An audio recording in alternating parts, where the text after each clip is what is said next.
I really, really, really don't want to make this video because I'm awful in front of the camera. So I'm doing this because I feel really passionate about this subject and I want to raise as much money as possible for these people. So a few weeks ago, I saw a video clip on Facebook, which I'm sure some of you saw as well, of a little boy who'd been pulled from the rubble of his house, which had been bombed in Syria, and he was covered in blood and covered in rubble, and he was put in an ambulance and he was sitting there on his own, looking really shocked and scared. And it was kind of the final straw for me. I've been following the war in Syria for a long time, the refugee crisis, and I think, along with everybody else, there's only so much you can watch of it before you have to look away because you feel absolutely helpless and like you can't do anything. But I got to the point watching this little boy and I thought, I have to do something. I've got a pair of hands and a brain in my head, and I'm sure there's something I can do.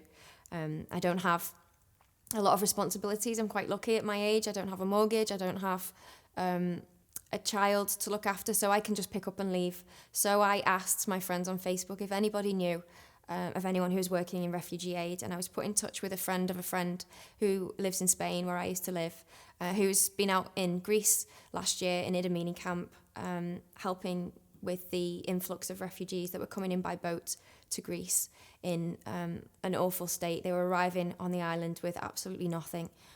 They paid smugglers to bring them over from Syria and various other locations in the Middle East, and they brought their bare minimum with them in the boats. But when they got into the boats, the smugglers made them throw all of their belongings overboard because they wanted to fit more people into the boats. So these people literally, if they survived the journey, were arriving in Greece with nothing. No money, no phone, no wallet, no spare clothes, no baby food, nothing, basically. So if you can put yourself in that position for just a minute and imagine how scary that would be, arriving in the pitch black to a new country where they don't speak your language with nothing, not knowing whether they're going to welcome you or not knowing what's going to happen to you, probably injured, completely traumatized. If you can just imagine that for a minute, that's kind of the scene. And then these people are put into camps in Greece, all over Greece, the islands and mainland Greece. The Greek people have been, and the Greek government have been very welcoming, luckily, and they've helped as much as they possibly can. But these camps are overflowing. There was something like 12,000 people in Idamini last year, and they had to disperse the camp because it was a dangerous situation and there wasn't enough aid. So they've split into various camps across Greece. The Yazidi people in particular are the most vulnerable, I would say, of the refugees in this crisis. They were targeted by ISIS specifically because of their religion. They are an ethno-religious minority.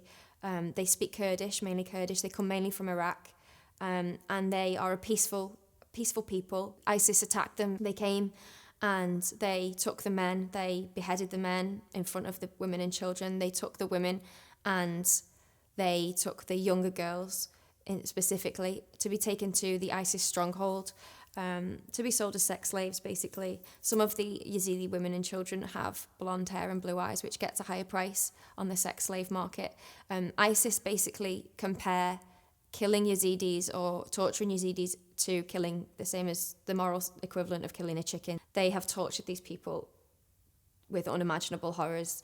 The ones who've survived have survived just the most horrific situation you could possibly imagine. They've lost everything they've ever worked for. They're just like us. They have families, they have friends, they have businesses and houses. They're doctors, teachers. They're just exactly the same as us. They have the same hopes and dreams as us. They want the same education for their children. But they've had absolutely everything taken away from them. The ones who've made it to Greece are now in a camp separate from the other refugees because of the religious situation. They were also being bullied in the camp. So the Yazidis have gone from one difficult situation to another. They've experienced an unimaginable amount of trauma, and they really, really need our help and support and our love and compassion. They don't need to be ignored. A lot of us have seen a lot of imagery, a lot of news stories, a lot of negativity about immigration and refugees. They're being dismissed by Trump, by a lot of our governments and media, because they have their own financial agenda, and it's easier for them to spread fear and incite hate than it is to tell the truth and to help people. So the Yazidis, there's about 1,400 of them in a camp called Petra, which is at the bottom of Mount Olympus in Greece. Now, Mount Olympus is obviously a mountain. It gets a lot of snow in the winter, and where they're camped at the moment is due to get up to 4 feet of snow. Now, half of this camp is children, and there's 101 babies in the camp. So you can imagine that this is quite a critical situation. They need a lot of aid. They need heating. They need warm clothes. They need food. At the moment, there's a crisis specifically related to the amount of baby formula. They don't have enough to feed their babies. So, you know, with regards to what I'm going to do and how I'm going to get involved, is that I'll be going out to Petra Camp in November for 3 months with a small NGO which has been set up specifically to go out there. The camps are all military run, so you have to be part of an NGO to go out there now, which is a non-government organisation. I'll be going out there with other volunteers, and we are hoping to take as much money as possible to buy vital supplies such as hygiene kits for women, nappies, baby formula, warm clothing, materials so that the refugees can make their own clothes, because part of the problem in the camps is that because of their status as refugees, they're not allowed to work.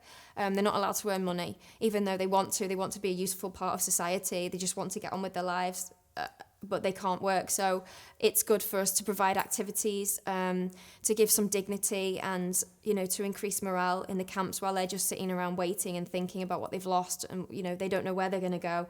They're in this process at the moment of applications for relocation are being processed. So they can take up to another 18 months, which they could be stuck in the camp for another 18 months before they get told where they're going, and they have absolutely no choice over where they'll be sent. The immediate solution that we have is to raise as much money as possible and to go and take aid and comfort and care to these, specifically to these Yazidi refugees who are in Petra Camp. I want to be able to build a community, a safe, warm, heated community space, whether that be a tent or, you know, a temporary wooden structure, whatever that is, where I'll be able to teach yoga and meditation, some healing practices to the people who've been through unimaginable trauma. So I'm hoping that I'll be able to help in some way with that. It's also providing a fun activity for the children.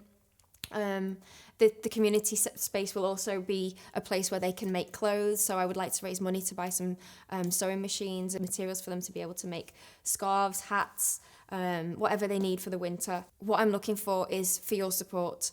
I'd really, really like to be able to show these people that they're not forgotten, that we do care about them. And I know, like me, that you've watched these videos in horror, and I know, like me, you've probably felt helpless and wanted to do something. Well, this is your opportunity to do something practical to help these people today, to give them some hope and to show them that the rest of the world hasn't forgotten about them.